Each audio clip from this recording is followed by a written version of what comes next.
बदना झूलता रहे माला सोने का। हो गोरे गोरे बदना झूलता रहे माला सोने का। किन खर बना बल किन खर गोथल किन खर गाल झूलता रहे माला सोने का। हो गोरे गोरे बदना झूलता रहे माला सोने का।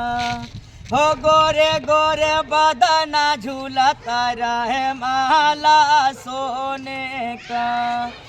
राम जी के बना बल लक्ष्मण गोथल सीता के गाल झूलता रहे माला सोने का।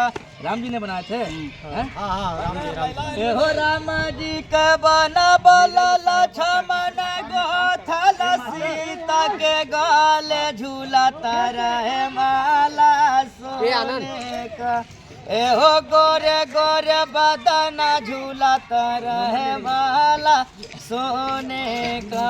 जय श्या बलराम कि कह के हुसूने वाला कि तैयार निमन खाटी। कह के हुसूने वाला अब तैयार निमन खाटी। तो लोगवा झूठे पिटता छाती भोजपुरी माटी हो गई है ना।